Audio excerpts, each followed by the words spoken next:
Hi everyone, my name is Daria and today I'm going to tell you about the project I did for the course on terminology and computer-assisted tools in translation. For this project I translated a chapter from the book Gut by Julia Enders, and I chose a chapter which is related to gluten sensitivity and lactose intolerance. Actually, while researching the terminology in the target language, which I chose Russian, I discovered that this book was already translated into Russian. Here how it looks like. But after all, I decided just to pretend that it was never translated. I didn't look at it at all. And after the project is done, it will be very interesting for me to compare my translation and the translation in that book, and to compare some of the choices of terminology. And actually, I just wanted to learn myself more about this topic.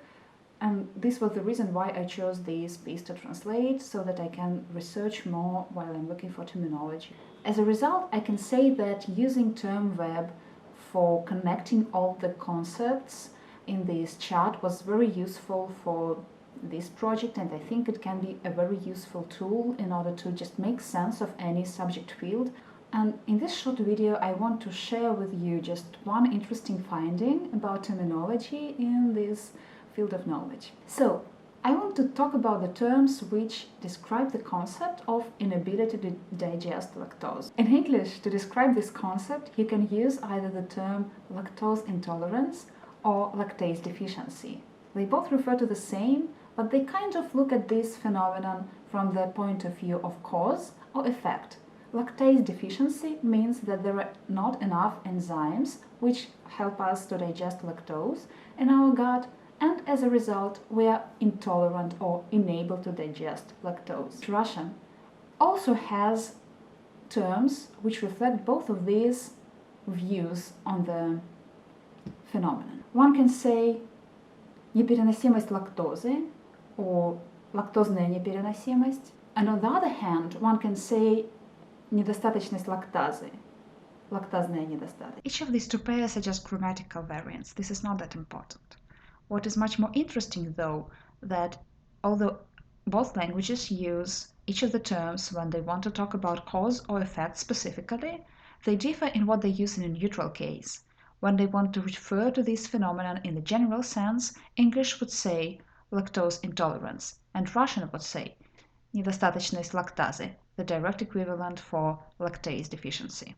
Actually, this imbalance in usage is what persuaded me that I am dealing with quasi-synonyms here and not two separate concepts. While this difference in terminology between languages is interesting by itself, it also has interesting implications when we deal with translating a text which first introduces this concept to a reader, which aims to just educate about this concept for the first time. The author of the text I translated only used the term lactose intolerance. She probably didn't want to introduce many synonyms.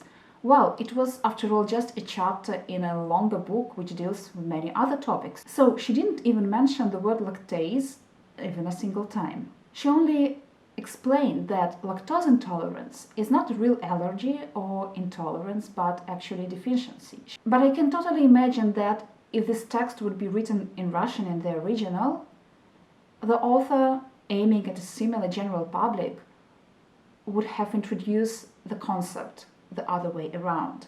Because the first encounter when hearing about somebody's diagnosis or in another context would have probably been with the term lactase deficiency and not lactose intolerance. So an author aiming at general public would first explain what it is, lactase, and why its deficiency is important for our ability or inability to digest lactose. So when translating such a text, one has to make certain choices. If our aim is to translate as faithfully as possible, one would just use the closest target language equivalents, непереносимость лактозы.